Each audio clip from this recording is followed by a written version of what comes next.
কেমন আছেন? আলহামদুলিল্লাহ। এই ভ্যান এটা আপনার? হ্যাঁ আমারই গো বাবা। পায়ের পেডেল ভ্যান চালান? হ্যাঁ এই পায়ের পেডেল ভ্যান চালায় আপনি আপনার জীবন নির্বাহ করেন, মানে আপনার সংসার চালান এই ভ্যান চালায়া? হ্যাঁ হ্যাঁ। এটাতে কি সংসার চলে? এখন কি এই পায়ের পেডেল ভ্যান চলে? এমনকি না চললেও চালান না, আমাদের নাই কিছুই। আচ্ছা, আপনি কি ধনী মানুষ? ধনী মানুষ চালবা হয়ে না চালাই। চাচাকে আপনি চিনেন? হ্যাঁ চিনি, মানে আমার বাড়ির কাছে থাকে। হ্যাঁ, কি ধনী লোক? না না, একবারে অসহায় লোক। তাহলে তো আপনি গরিবই। দশের সাপোর্ট যেখানে আছে সেখানে তো আপনি গরিবই, তাই না?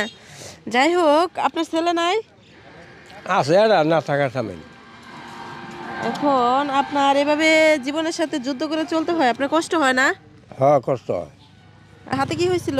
হাত পুষে ছোটবেলা। এটা ছোটবেলা পড়ছিল, এটা নিয়ে তো কাজ করাও কষ্ট। হ্যাঁ কষ্টই তো সবাই করি, কি করি। এটা কি জ্বালা পোড়া করে, চুলকায়? চুলকায়। এখনকার এই অবস্থায় পায়ে পেডেল ভ্যান চালায়া কি ইনকাম হয়, সংসার চলে, তার মধ্যে চাচা অসুস্থ।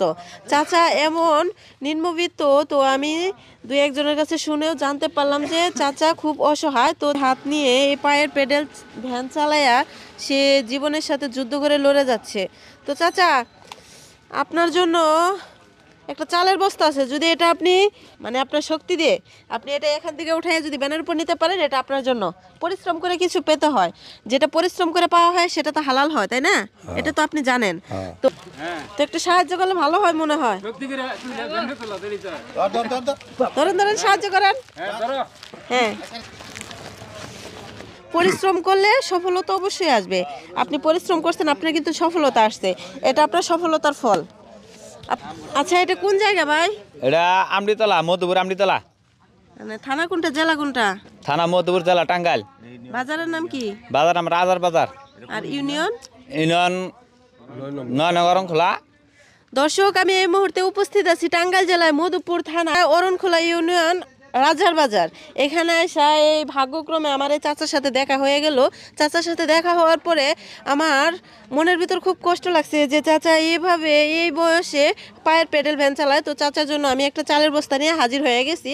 তো আমি এটা আল্লাহর রহমতে চাচার হাতে উঠিয়ে দিতে পারছি।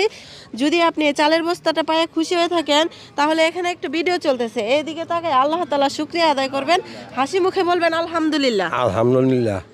আল্লাহ আল্লাহ আমার খুব শুক্রিয়া আদায় করি গো বাবা। আচ্ছা, তাহলে আপনি এখন চলে যান। দর্শক, আজকের ভিডিওটি এই পর্যন্ত।